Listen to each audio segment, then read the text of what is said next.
back to Muppets in Space, a Farscape rewatch podcast on the Incomparable. Hey, tonight we actually made it to season 2! Yay! So as you'll expect, we'll be covering the first 2 episodes of season 2, Mind the Baby and Vitas Mortis. I'm your host, Eric Scott, and joining me as always is my fellow co-host, Jason Johnson.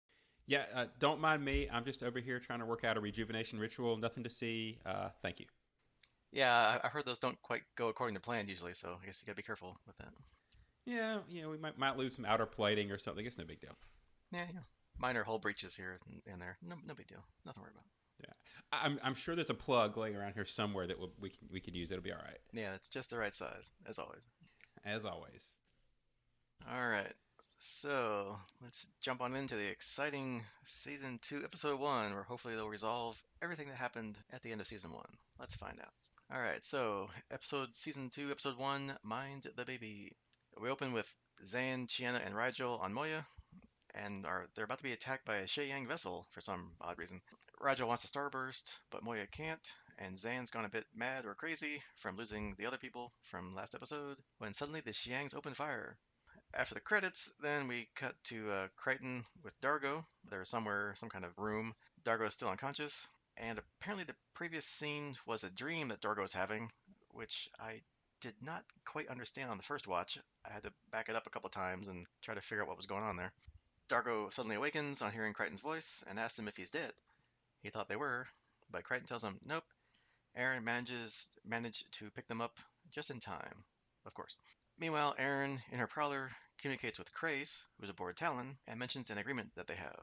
So that kind of catches you up to what happened last season. Dargo asks Crichton if Moya got away. He says yes, but Crais also made off with Talyn. Aaron at that point comes in, and Dargo says he's happy to see her. She says she could not find much supplies for them, so Crichton and Dargo suggest they relocate to another asteroid, but Aaron refuses. She says the prowler will run out of fuel soon, and Scorpius wants Crichton really badly, but she says he won't look forever. Well, actually, yeah, he probably will, since he really wants Crichton's wormhole knowledge in his head, so he probably is not going to go anywhere. But then she gets mad at them, telling him to stop fighting her and arguing with her, and she storms out. Back on Moya, Roger tells Chiana that he's not hungry, which is surprising, and when she questions why, because that's never the case, a pilot says that Moya is returning to the asteroid field where she last saw Talyn, so that's why Rigel's not hungry. However, he says that they've picked a path, so they should re-enter undetected by Scorpius' command carrier. Speaking of which, on the command carrier, Scorpius is having his cooling rod changed, which is really disgusting, and I guess we'll talk about it later. Yeah, I have questions. Yeah. we'll talk about that, because how does it all fit? Anyway, we'll talk later. While that's going on, Lieutenant Rekka comes in and says that they still haven't detected anything in the asteroid field. And apparently we learned that Scorpius let Crichton and Dargo be rescued by Aaron, knowing that Crichton would rather die than go to him, obviously. But it's Rekka's fault that the Prowler eluded capture. Also, catching up on people, Crais is also trying to stop Talyn from powering up, telling him that his mother abandoned him. He continues when Aaron walks in, surprise, hi mom, well not quite, and gets Talyn to show them that what's upsetting him. It's some random transmissions from Scorpius trying to scare Talyn into revealing himself, which they kind of mentioned to do that last episode, and Crais refused, so now, here we go, continuity. Crais tells him to be brave, so Talyn powers down. Back on the asteroid, Dargo and Crichton are playing rock, paper, scissors when Aaron returns. She says she doesn't want help in bringing in the supplies. Crichton thinks that she's holding back, which she can't deny to his face. She says that she won't like what she has to say, and reveals that in order to save their lives, she had to make a deal with Crais, because by the time she retrieved them from space, they're about to suffocate. Crais signaled the coordinates for this oxygen atmosphere asteroid that they're on, which he could not have found alone or in time. When Moya left, Talyn got upset and stopped obeying Crais' commands, so Aaron agreed to help calm Talyn down and teach him to obey Crais' orders. She says that Crais' control is better than none at all, or Scorpius getting hold of him. They don't agree with what she says, but Crichton and Dargo are angry because she says she couldn't have let them die. Dargo, I guess to show her his appreciation, tongues her unconscious, and they both want to go and get Crais. They decide who will take Aaron's prowler with a quick round of rock, paper, scissors, which Crichton wins. Back on Moya, Chiana visits Zan, who has rededicated herself to the Delvian Seek. She gives Chiana 30 microts to talk, otherwise she's going back to her meditation. Chiana explains what Moya is doing, but Zan refuses to go talk to the pilot and starts back meditating and ignoring everybody. Aaron tells Dargo that they've killed them all by letting Crichton go to Crais, but Dargo says as a fugitive, Crais' goals are only for himself, which only makes him that much more dangerous. Aboard Talyn, Crais communicates with Scorpius, saying that building Aaron's trust is time-consuming, as is building the trust of the gunship, which is not made easier by Scorpius's transmissions. Scorpius says that his report was overdue. He thought he was incapacitated and tried to retrieve the gunship. He says that Crais can keep the gunship if he delivers Crichton, and Crais tells him to display the patience that he always brags that he possesses. Crais then tells Talyn that he heard what Scorpius said. Talyn is no longer a concern. He says that's how peacekeepers treat their own, and that he, Talyn, and Aaron are alike now, and tells Talyn to trust him, when suddenly in the background, Crichton pops up. Crais says he's unarmed, so Crichton can kill him any time, but he should be warned that Talyn considers him a friend. Crais says that neither of them wants to see Talyn in Scorpius's hands. Crichton agrees and asks what Crais wants. He says that he wants to escape from Scorpius and to travel even deeper into the uncharted territories to re-evaluate his path. I guess, midlife crisis, whatever, I don't know. Crichton says that he doesn't get to keep Talyn, so Crais calls him an intruder. Talyn pops down a couple gun turrets from the ceiling and aims it at Crichton, but Crichton grabs Crais and pulls his gun on him and drags him away. Back on Moya, she's accelerated, having detected a transmission from a distressed Talyn. Chiana and Rigel talk about leaving Moya, surprise, but Chiana then says that Moya didn't abandon them during Zan's trial, so they have to stay. Meanwhile, Scorpius has detected a Leviathan distress call, so he knows that she's returning, but says that if she joins her offspring in concealment, then they've gained nothing. Moya does finally return to the asteroid field, but before she gets to Talyn, a prowler approaches. Chiana and Rigel discuss their coming downfall. Pilot announces that it's not sending signals to the command carrier, so Chiana says let it dock. She waits in the docking bay with a gun when Crichton steps out with Crais. Surprise! After quizzing him to ensure it's really Crichton, she jumps into his arms in happiness. Crichton goes to see Zan, who's not exactly ecstatic, thinks that it's Crichton's spirit and he's dead, so she just keeps praying and pretty much ignores him. Crichton goes and picks up Dargo and Aaron, but Pilot says that Moya is communicating with Talyn and he's about to leave the asteroid field. Scorpius finds out Talyn's leaving and Moya is pursuing, so he tells Braca that on his signal they'll cripple both ships and send commando units over. He wants Crichton alive, but cares for nobody else. Meanwhile, back on Moya, Crichton and Dargo say hi to Rigel, who seizes up. He can't breathe. I guess he's in shock that they're both still alive. Just as he's regaining his breath, Aaron walks in, and he starts seizing up again. Apparently, they say that's an airway seizure caused by strong emotions that Hynarians have. Aaron asks to speak with Talyn, as he's not listening to Moya, but he won't listen to her either. Aaron goes to see Zan, who's still disconnected and trying to pray and ignore everybody around her. Zan does say eventually that she loves all things, however, or all living things. However, Aaron calls Zan out on her selfish behavior. She tells Zan to look at what's going on and says if she truly loves her, then she'll snap out of it and help them. This helps Zan see sense, and she agrees to help. Back in the holding cell, Crais is talking with Dargo, who's watching over him. He says that he can't stay here. Talyn needs him. He says that he can keep Talyn from the Peacekeepers. Meanwhile, Braca tells Scorpius that both Leviathans have increased their speed, so Scorpius orders them to overtake and engage. Everyone rushes to Moya's command center when Talyn suddenly opens fire on Moya. He demands that Crais come over to him because he's confused. He does not know what to do about the command carrier. Moya won't evade Talyn's fire, so they put up the leftover defense screen from the Zebinian. Remember that thing that we got way back in episode 7 of season 1? PK Tech Girl? Remember that thing? But Talyn destroys it in one shot. Oh well, never mind. Didn't need it anyway. Must not be important. Yeah. It's just the whole point of the whole episode, but yeah, who cares? It's gone now. Yeah, that was last season. Yeah, it was last season. It's a whole new season. I don't care. So that was just a warning shot, and Pilot says that one more shot will damage Moya. So Aaron says she'll take Crais to Talyn and will stay aboard with him. Crichton says that Crais will object, but she says he won't since he's already offered to take her with him. What? Crichton says that she can't go, but she says there's no other solution. Crichton and Aaron release Crais, who tells her to choose, stay on Moya or come with him. She says that she wants to go with him, and Crichton warns him that if he harms either her or Talyn, that he'll hunt him down. Crichton and Aaron once again don't say goodbye and hope that they'll see each other again, and Crais and Aaron leave. They get to Talyn, who extends the Hand of Friendship, the greatest honor it can bestow. And no, it doesn't look exactly like the cable that plugs into the back of your neck in the Matrix movies, but it's pretty close. It's for Crais, who accepts it, and that now gives him a direct neural link into Talyn's systems. Crais then says that since he has that, he no longer needs Aaron, and says that he and Talyn agree that she should just leave. Aaron kind of disagrees and starts to fight Crais to get the interface off, but Crais eventually knocks her down while Talyn's trying to shoot her with his little pop-up turrets. She eventually tells Talyn that she's not the enemy, and Crais says that they know that, but she can't stay aboard anyway. On Moya, they wonder why Talyn has not tucked in close yet for Starburst when Aaron returns. Back on the Grand Carrier, Scorpius is ready to fire when Crais contacts him. Crais says that he resigns as a peacekeeper and says that Crichton is dead by his own hands. Enraged, Scorpius fires, but Talyn surprisingly starbursts away. Moya also then starbursts away as well.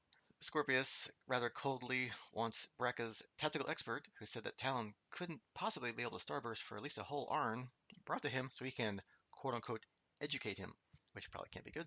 He orders a search for Moya, telling Brekka he knows Crichton is not dead. If Crais had killed him, he would never have revealed it to Scorpius, who vows to find his prey. Back on Moya, Dar goes to Cezanne, who says that she cannot abandon them now, so she'll slow down the seek. Meanwhile, Crichton and Aaron are in Pilot's den. She says that she failed, but Pilot says that Talyn told Moya he chose Crais of his own volition, and he said he'll contact Moya from time to time and let her know he's okay.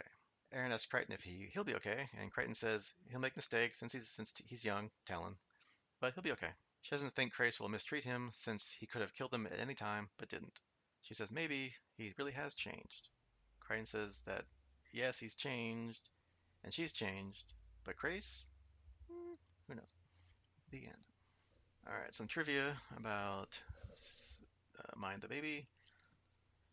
This is the first episode that the effects were done by Animal Logic in Effects House, who did the visual effects for the rest of the series.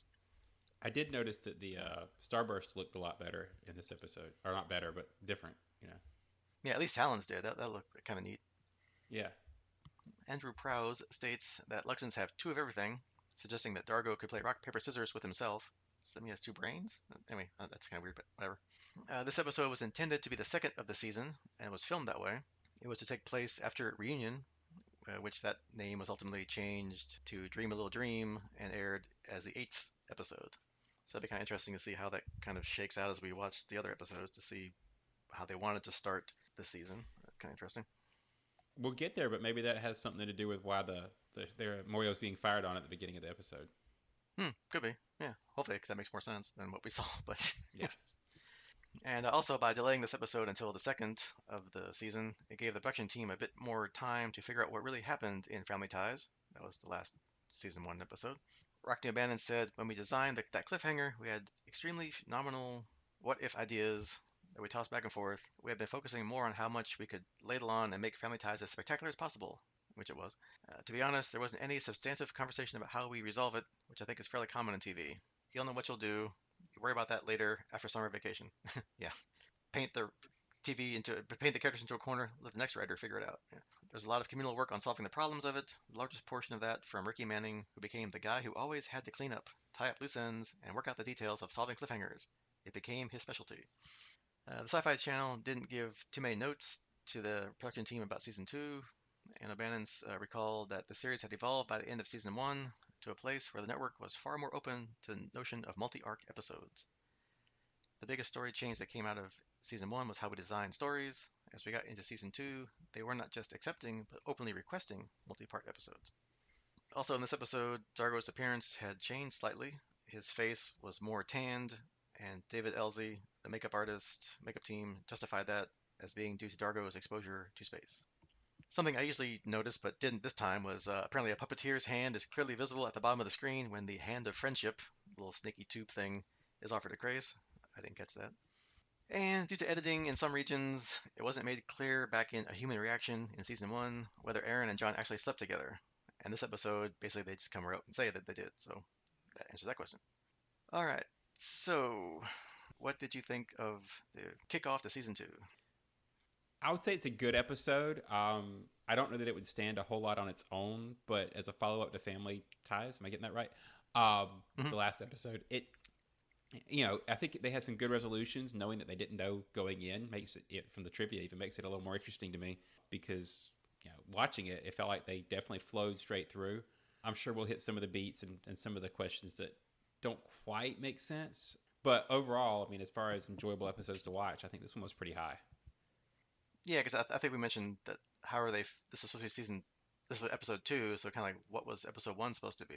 But then they also had to, I guess, wrap up what happened, so that really should have been episode one. So maybe this is kind of like a hodgepodge of parts of what was episode two, and then answering the cliffhanger questions from the last season, something like that. So I guess I'll be curious when they start going next couple episodes if we could kind of maybe see bits that kind of out of sequence or something. I don't know. We'll see.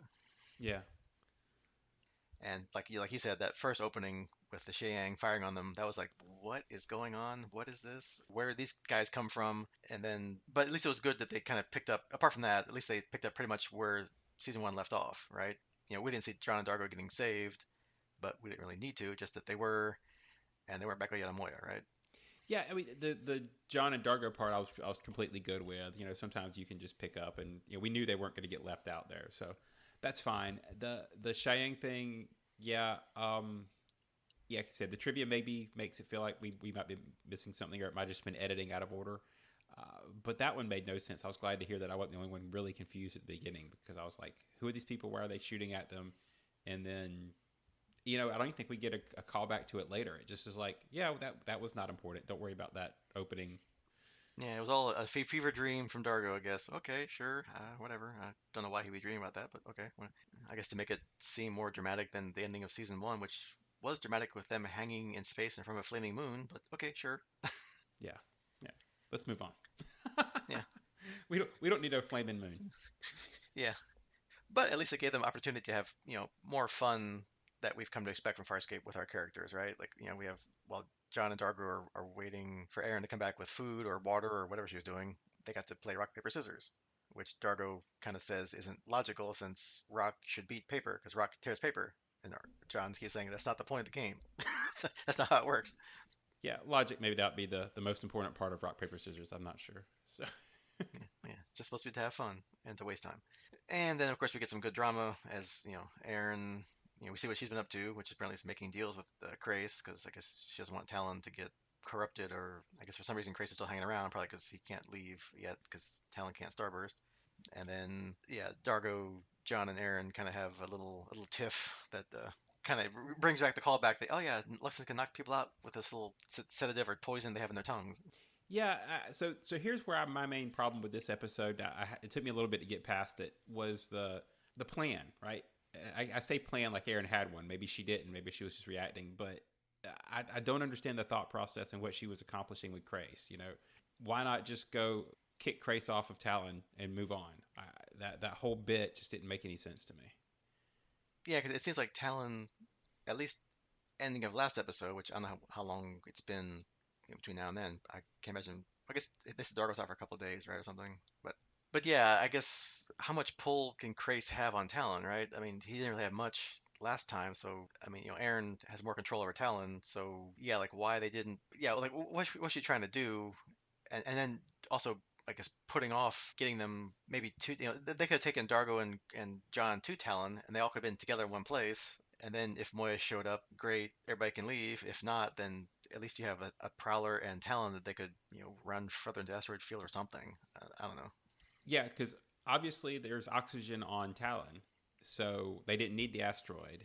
And like you say, if she hadn't reacted immediately and not waited a couple days for Crais to kind of make friends with Talyn, for lack of a better word, it would have been easier, and they wouldn't have had the issues later on with Talyn being friends with Crais. Yeah, and I'm sure Talon, being a fully formed Leviathan slash Peacekeeper hybrid, would have food, like have food dispensers or something on board, so there'd be food.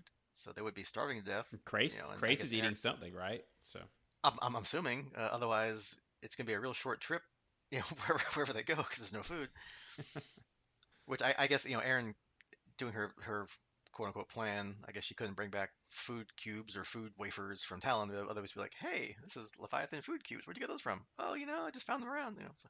But we do see how good Crichton's plan actually was. It's like if Aaron would have been more upfront and they could have rationally and calmly to both sides, because obviously both sides kind of went at each other about what happened. But if they would have been a little more cool-headed, then they could have maybe done basically what John did. Get on board Talon, neutralize Crais, or at least keep him from interfering too much with Talon, and then they all could have possibly gotten away a little more easily than they did. and not to jump to the end, that was we might not have lost Talyn, which they do. So Yeah, I mean, when that happened, or if Crais knew and was just stalling for time, or that just suddenly, Talon's like, hey, I can Starburst now. Oh, really? Hey. But yeah, us go back to something that we kind of mentioned in the recap. So, our buddy Scorpius. So apparently he's got some kind of cooling rod in his head, which looked really nasty and painful to open and change out, right? well, and I had two questions from that scene. One is, where's his brain? Yes, And I had that. Yeah. two, two, it looked like he was almost like powered off while they were swapping the tube because he doesn't react until it's closed. So that makes me question: are there cybernetics? Is more cybernetics involved than what I thought? I think is what I got from that because again, I know nothing of Scorpius outside of what we've seen in the episodes he's been in so far, and now I'm thinking more machine than man. I don't know. Yeah, because obviously he's I think they said he was like a Scaran Sebacean hybrid or something. So yeah, is that both biologically and is he augmented with yeah other things too, like either DNA augments or cybernetics or apparently some kind of for some reason cooling thing? Like does he overheat or something? I don't. Yeah, I'm guessing if you're just a cooling rod, then you must be overheating, I guess, or building up heat. That's why you have a cooling rod. But why do you have it in your brain? And yeah, to your point, that's like a good couple inches circumference thing going through the middle of his head. So yeah, like how much brain where I don't know. But yeah, just weird. Yeah, there's a spatial issue there. At least there would be in a human. I don't know anything about Sebaceans, so Yeah, or part of his augmentation or whatever is maybe that's going through the parts of his brain that aren't really useful or obviously aren't there, or maybe they've moved them somewhere else. I don't know. Squished him up against other parts of his head. I don't know. I'm going off on weird tangents here. I don't know.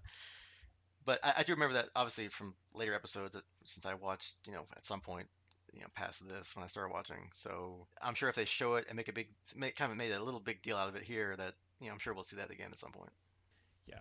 My main note was they actually succeeded in making him creepier than he already was. So Yeah, and apparently when he gets really mad, his voice changes to some like deep, kind of like Darth Vader-ish, scratchy voice kind of thing. So it's interesting. They keep doling out a little more, as he should, to make him, flesh him more out, as a character, since he's now the big focal point.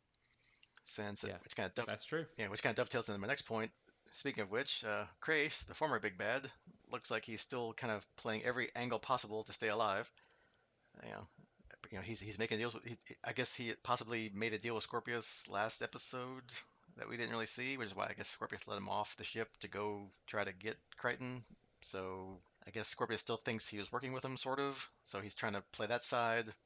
And if he turns over John and Talyn, he can, I guess, live and I guess still be a peacekeeper somewhere. I don't know. But as it turned out, once I guess he learns Talon can starburst, he's like, "Well, I'm alone.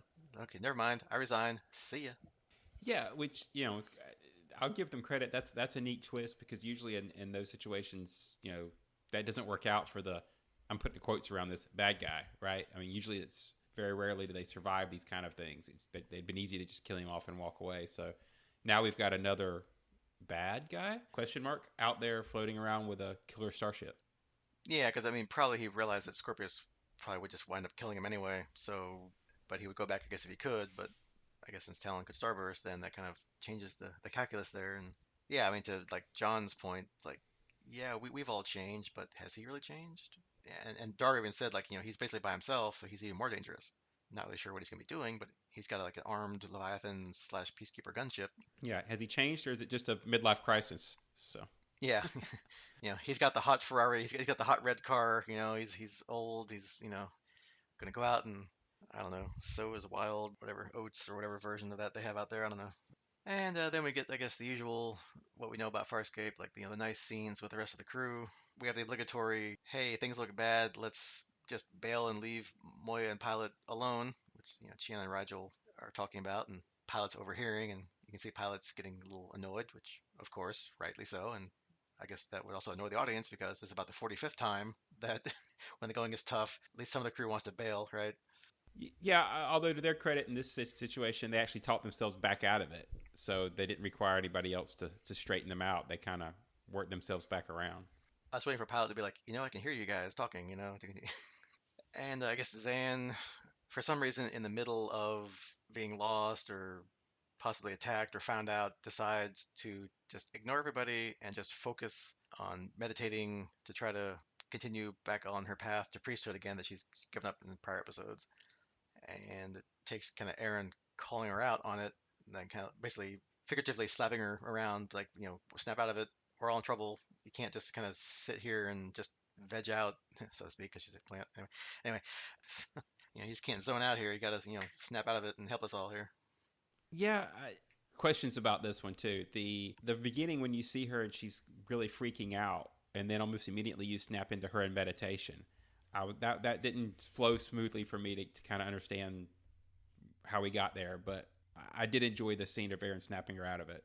Yeah, and it was kind of funny too that I guess she's in this meditation zone, and she thinks everybody that left the ship is either dead or gone. So she thinks Crichton's just like a spirit talking to her. She's like, "Oh, so that's nice, it's cute, whatever," and goes back to her, and she's like, "Okay, hi," But so it has little comedy moments, which is fun. Speaking of which, when Rigel does see Aaron, John, and Dargo, he kind of gets that like he can't breathe, like shock. His mouth's open, and he's like, trying to breathe. And they're like, I think what Crichton said, like, do you need like the Hynerian Heimlich maneuver? And he starts trying to like, Heimlich him. And like, no, that's just what Hynerians do when they're like overly emotionally overwhelmed. They just, seize up or whatever. And Yeah, and it does show us that we don't know everything about the crew because you get a little extra on the Hynerian physiology. So that's fun stuff. yeah, and it shows that, Rigel's not necessarily the cold, greedy, hungry, calculating, conniving kind of guy that he is sometimes. That, he does care for them. Sometimes. Yeah, at least in this case, he cares for them. Today, in this episode. And so I guess we learned that Talyn, I guess when they said that Talyn could accept commands from people without needing to be like a pilot, like hardwired in, I guess he can still hardwire people in. So, Crais gets a little thing to the back of the neck, which looked kind of painful. But yeah, so I guess, which also paved the way for letting Aaron off the hook, where it's like, now I'm the only one that can talk to Talyn, basically, so you're unneeded anymore. Goodbye. Yeah, which I wasn't sure of how they were going to. I couldn't imagine her being separated from the rest of the crew. So, it was kind of an interesting. How is she going to get back on the ship? So that was neat. One question I had about this, because I thought it was wireless. Was that your take too? Or is he tethered to Talyn directly now? I don't know. I guess after he got the thing on the back of his neck, then they fought, right? So I guess it must not have been hardwired then. I was thinking it was hardwired, Right, but and he put his jacket back on. So he was yeah. moving around because he So it took must his just jacket down.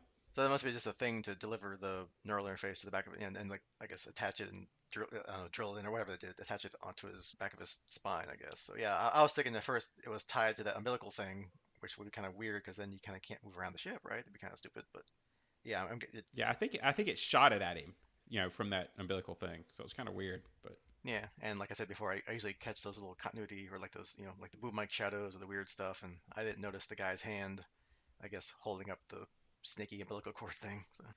And like we said, I guess at the end, I agree that Crais probably won't mistreat Talyn because then otherwise, I guess that'd be kind of defeat the purpose of getting control of him. Don't really remember or know what he's going to do with him. I guess if he's truly done being a peacekeeper, he's just like Aaron, basically. He's just a rogue ex-peacekeeper who I guess the next time they find him, they'll try to kill him. So I don't know what he's going to do. I guess he said he wants to go further into the uncharted territories, I guess to reevaluate himself. What that means or what happens, who knows? But I'm sure probably since that's a major character and Moya's baby that we'll see them again probably at least sometime this season. yeah, foreshadowing? Question mark? I think so, probably.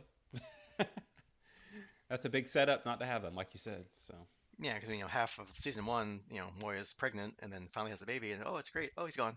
So it's like, yeah, well, that's kind of not good for plot continuity. Not plot, just in general, that kind of would suck if that was like, yeah, all that thing that happened in season one. Yeah, we don't care anymore. We'll just move on. right. Speaking of moving on, anything else you would like to discuss about season one or season two, episode one? No, I think we've covered that one pretty good. You want me to start up on episode 2? Yeah, unfortunately, which we'll talk about that later after this recap. Yeah, spoiler alert. This one may be shorter than the last one.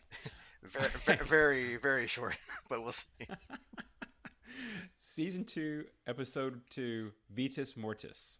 So we open with Zan, Dargo, and Crichton entering a strange building where they're greeted by a guard. He quickly retreats, and they soon find themselves in a room where they're confronted by a female Luxon. Cool. Nylan, who recognizes Dargo as a general.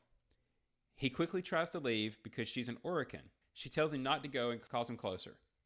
Turns out she's dying, and he says that he will attend her if she deems him worthy.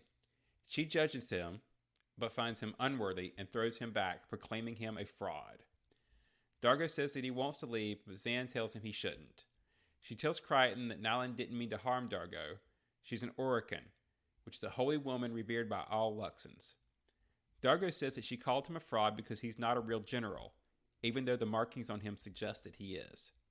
His general was wounded during his last campaign, and to protect him, Dargo took his mark of rank. Crichton and Zan say that Nylam should understand why he did this, and Dargo agrees and goes to see her, where he persuades her to listen. Back on Moya, China is doing Dargo's washing. Aaron asks her to do hers, but she refuses, saying that she does Dargo's because she likes Dargo. Meanwhile, Dargo tells Crichton and Zan that he will attend Nylam, and he will assist her with the ritual of passing. Crichton is upset because it could kill him, but Dargo says it is the highest honor Luxons know. Zan says that she envies him because during the ritual he will go part way into the next realm and then come back. Crichton tries to deter him, but Dargo's made up his mind. While Dargo and Zan return to Moya, Crichton visits Nylam in hopes that she may have died. That sounds ominous. Crichton says that he's worried that his friend may die, and she says that she can't promise that no harm will come to Dargo, only that she will try to keep him safe. She says that she doesn't want to die and hasn't seen another Luxon for 9 cycles. Rigel visits Dargo back on Moya as he wants to sell Nylam some things. China enters and asks Dargo if the ritual might be dangerous, to which Dargo lies and says not in the least. Dargo then returns to Nylam and they begin the ritual as Crichton waits outside. Dargo starts screaming and Crichton tries to go in, but the door is sealed. When he finally does make it in, he pulls out his gun, but Nylam zaps it out of his hand. When Crichton tends to Dargo, they realize that Nylam has somehow regained her youth. Back on Moya, China is stuck in the amnexus fluids, which froze during the ritual. That's the stuff that she was standing in doing the wash. Pilot informs them that Moya's hydric systems are failing on a number of tiers. Nylam says that she was supposed to die, but on sensing Dargo's power, she did the ritual of renewal instead. She then starts caressing Dargo, and Crichton makes a hasty exit. Zan can't break down the frozen fluid, and Pilot says that areas of Moya's outer skin are deteriorating, but they don't know why. Nylam and Dargo finish up, and Nylam says that she can do anything now, including help Dargo find his son. They still can't free China as Rigel enters, apparently awoken from his sleep, to find the weak spots in the outer hull, which have started to breach. Rigel says that hull breaches are almost unheard of on Leviathans, when suddenly Moya shakes and from the hull breaches. There's now an internal hull breach, and Rigel is stuck towards the breach, but gets stuck in the hole, plugging it. Nylam and Dargo come along, and Nylam can supposedly help. But when she tries, Moya shakes again, and the deterioration increases. Since it doesn't work, Nylam then goes off to pray. Dargo goes to Nylam while she meditates, asking if this is something they caused. She says that she didn't know at the time, but the power she sensed during the ritual was actually Moya's, not Dargo's. She says that Moya will recover. Dargo says that Moya is dying, and Nylam wants to go back and get her Tevik scrolls, which she left in her room, and because she is a disease on the ship, she wants to leave. As Aaron and Zan discuss Nylam's involvement, Pilot chimes in and asks to speak with Aaron in private. Pilot tells her that he's dying, but he doesn't know how they can fix it. Moya is apparently feeling the effects of old age. Aaron storms off, saying that she won't let Nylam keep what she has stolen. Aaron goes after Dargo and Nylam and shoots at her. Dargo gets in the way of the blast, but Nylam separates the shot and diverts it around them. She then surrounds Aaron and Crichton with ice and gets Dargo to leave with her. Nylam's incantations are not working, so she just wants to get as far away as possible. Dargo will not leave Moya, as she is more than just a ship. Nylam says that she can't lose it, and she doesn't know what to do. Crichton comes to speak with Dargo and says they're out of time. Crichton says that he doesn't know what Nylam intended, but it is murder. Dargo says that he knows what has to be done and gets upset. Dargo goes to Nylam, and she says that she treasures the gifts he gave her. She says she's not afraid anymore and asks Dargo for strength one last time. They then carry out the ritual of passing, and Nylam dies in Dargo's arms. Back on Moya, China is free, as is Rigel. Pilot thanks Aaron for her concern, and when she asks how long he will live, he says that most Leviathans survive for 300 cycles, but his species can live for over 1,000. However, when bonded to Leviathans, they live no longer than their host. When Moya dies, so will he, and he wouldn't have it any other way. Crichton visits Dargo, who says he wants some time alone, but not yet. Trivia about this episode: Dave Elsley decided that female Luxons wouldn't have beards because they, quote, don't work. Rockney O'Bannon remembered that the episode, quote, didn't fly in the face of anything that was originally planned for Luxons, but everything in that episode was created at that moment, end quote. And I can see how that would be. Both Gigi Edgley and Anthony Simcoe remember looking for anything in the script that would explain the attraction between their characters, and Edgley said, We were trying to find some sort of chemical reaction so the audience would buy that there's an attraction there. It was good to work on the scene where he's down on the planet and something's gone wrong and she picks up on it. Finally, this episode marks the only screen appearance of the female Luxon. So, Eric, what do you think? Yeah, so as we kind of alluded to before we started the recap, I at least didn't really care much for this episode. I wouldn't say I hated it, but I guess I would count it kind of among, so far anyway, like the DNA mad scientist category of episodes. We learn, a lot of new stuff about the characters, but the main plot, eh, just really didn't do anything for me. So, funny thing, when I got done watching this episode, I don't know that I rated it as badly as you did. I kind of put it mid tier. It wasn't terrible, wasn't great, and just kind of felt like maybe coming off of such a great two-parter that our last couple episodes were so high bars that this one was just kind of an average base episode. I'm not sure that that holds up when you start thinking about what we just watched. Yeah, when you're like halfway through the episode and my mind started wandering to, oh, I have to go out and like finish raking the leaves. What's for dinner? Maybe I can catch the Wheel of Time episode that just dropped tonight. Then, you've lost me. I mean, I was already like, yeah, I get it. This is going to end one way. Can we just get on with it, please? Because this is just not painful, but I'm like, I know where this is going. Can we just get there, please? And I think that's an excellent point. I think the main problem that I had with this episode was that there was no, for the main plot storyline, there was nothing that I didn't see coming. Once you see the ritual and you see that that she got rejuvenated, you're like, okay. At first, is Dargo old now? Okay, Dargo's not old now. Okay, so who's old? Oh, it's Moya. We know what's going to happen. There was no originality or surprise, I think, is what I was looking for there. They didn't do anything out of the box on this one. Yeah, I mean, if they really wanted to be like a surprise, like a twist, then she would have found some way to heal Moya, keep her youth, and leave. Or, but then, of course, if she knew how to get back to, I guess, whatever Darko's home planet's called, Lux. I don't know what he hasn't said. But anyway, then that kind of ruins the whole series now because they know how to get out of the uncharted territories. So, yeah, it's like, yeah, she has to give back what she stole and die. So please get on with it so I can get back with my life. You know, So what you're saying is, rather than the other ways they wasted their time, she should have drawn some maps. yeah, she could have done that too, but whatever. Or apparently, since she's like as overpowered as Maldus from season one, that Q like being that we met back in season one, like bending laser shots like Jedi's and like, encasing people in ice and all this other mystical magical stuff. She could have just implanted the memory or here's the map, poof, whatever. But it's like she just was like way overpowered after she got rejuvenated. It just made everything kind of, I don't say meaningless, but just it just that took me also out of the episode too. Yeah, this may be a what is it, a ship in a bottle type episode where I don't know that anything really mattered. I'm not really sure what we got. Yeah, and apparently I don't know what is on this planet that they're on, but that snake-like servant that we saw with like two little scenes and ran away. I hope he's okay. Hopefully he lives there and he just went back to wherever his family and other people are, or he just kind of died out in the wilderness somewhere. I don't know. Like, where'd he go?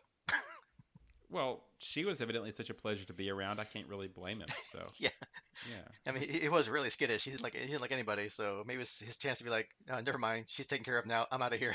Goodbye. yeah. All right, all on you, suckers. Yeah, your turn. Bye bye. But yeah, so I mean, I guess that's the bad. So let's focus on the good things because there are some good things in here. I mean, it's not like I said a true loss like with the other, like even the worst of season one. There was good stuff that we learned about with characters that did come back several times over and over again the rest of the season, right? So I did think of a couple good little nuggets that at least was in this story anyway. One of which I guess is now that Chiana's part of the regular crew, because she's in the opening credits now, that the writers now know what to do with her and are starting to build her up a little. So they give her more interacting with more of the crew than just Crichton like before. So, her doing the washing for Dargo, she's like, Aaron's like, hey, why don't you do my wash? She's like, nah, I don't like you. And whatever she said, and then when she gets stuck in the thing and she's like, hey, Aaron, can you help me? She's like, no, why should I? I don't like you either. So, Yeah, and I'm guessing it'll be should be kind of skittish of doing laundry from now on because there's always the fun possibility of getting stuck in the washing machine again. Uh, Yeah, that but I guess yeah, being that's a or good point. And I will say, obviously, go ahead. no, sorry, I think my headphones are cutting in and out. That's messing us up. Sorry, you'll have to fix that one. Uh, you know, the trivia did give me a little bit of a possible spoiler, I guess, but I'd even pick up on the building whatever between her and Dargo, so that'll be kind of fun to watch for now too. I guess that's what I was going to say about her. Yeah, because she just kind of says that she likes Dargo, and that's kind of it. And then I guess yeah, when that ritual of renewal happened, somehow she picked up on it somehow, and I don't know, she's acted kind of like anguished or something, and then it got stuck in the washing machine, which is also weird because well, I guess like most things with organic technology, I guess wash your washing be automatic and you just put stuff in the machine and off it come, out it comes. You stand in the stuff and like move it around like you're like in the old 1800s in a stream with a washing board. I don't, but hey, whatever. It's different. Yeah, slight tangent. I had a flashback to what was the Zahn's planet or the planet with the other beings like her that had the food in the water that they were pulling. That's what I was flashing back to on that. Anyway, Yeah. tangent, but I thought that was a funny callback. Rhapsody in Blue, I think was the episode. Yeah, that Which was the which episode. wow, I know titles of episodes. This is great. I guess we are the experts in Farscape now. I'm not going to sell myself that far. Yeah, right. And then we get, Rigel kind of doing his own little schemes where he's trying to, I guess, either sell some of Dargo's stuff or sell some of the stuff on the ship to get Dargo to sell to Nylum, which is kind of funny. I'm like, yeah, why not try and make a buck off this whole deal, right? True to character, right? Yeah, At least there's some consistency. Rigel being Rigel. And also, Rigel gets a new use for himself. He's apparently also a plug. He can seal up a hull breach pretty well. Although I'm kind of confused because if it's a hull breach, then that means the hull's exposed. There's a hole in the hull and it's exposed to space, right? So if half of Rigel is sticking out in space and the other half is inside, okay, he can still breathe, which he says he's getting harder to because he's getting crushed, but he's still breathing. But the back half of him's out in space, which is really cold. So can Hynerians also survive in space like Luxans? And granted, it's not him being fully out there like Dargo's been twice, with no air and all that stuff that could happen in the vacuum. But interesting. Yeah, that's exactly how I took it. Evidently, we've got two species, Hynerians and Luxans, that if they have air, their skin, for lack of a better word, right? Their bodies can survive. They just need air. So if you can get them a way to get air, then they have the ability to survive in space. So that's kind of an interesting thing to learn. Yeah, because Erin even mentions that when she was out surveying the hull, that she saw his backside. So apparently, yeah, it was sticking out in space. So, okay. And I guess the other fun thing we learn more about Pilot, his species, and Leviathans. He says that Leviathans can live for over 300 years, or cycles, and that whatever species Pilot is can live for over 1,000, which is like, wow, that's cool. But I guess when they're bonded with a Leviathan, then I guess they are truly bonded. They live and breathe together. So when Moya finally eventually dies, then he will too, and I guess he's fine with that. He says. Yeah, which is cool to know. I doubt the show will go 300 cycles, but you know, Yeah, and we have no idea how long they've it's been. always good to know more about the characters. Yeah, we don't know how long they've been together already by the time we join the series. So, but it's probably not that long because it sounds like it's probably not too long. No, because I think Moya is supposed to be a relatively young Leviathan. So Yeah, whatever young means. Like how long? I guess how old do you have to be before you can have your own children, or just kind of like other kinds of animals where they pretty much just immediately they can also start breeding again, or they aren't like tribbles where but they're born pregnant, so that's a little different. right. But yeah, it's cool to learn more about the Leviathan pilot relationship. All right, that's about the only good stuff I can think of either. All right, So, so that was a fun 2 episodes.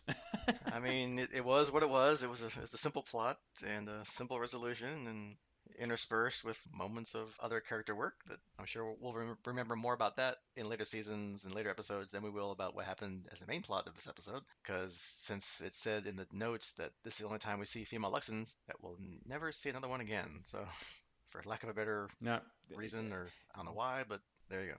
yeah. Moving on. So So overall, what'd you think about season two kicking off?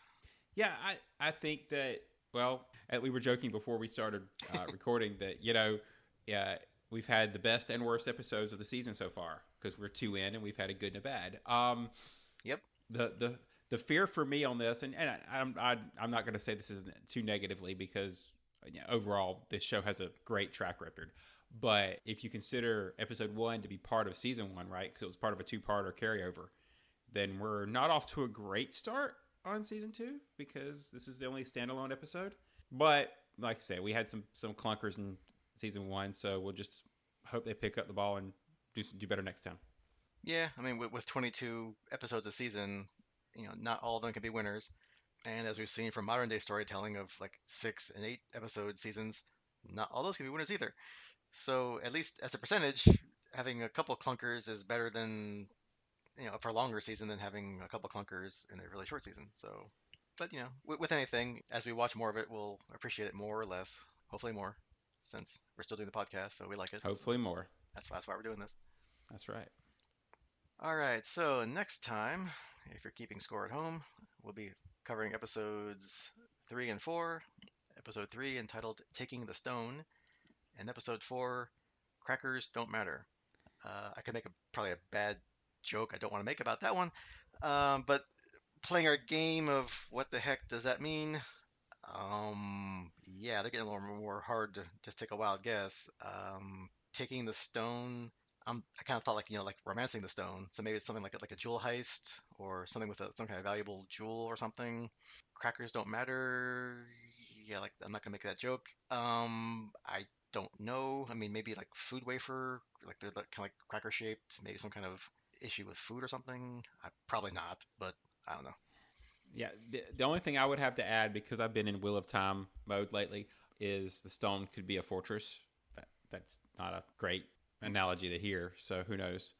Yeah, that could be. I don't know. Yeah, I got nothing on crackers either. Yeah, Yeah.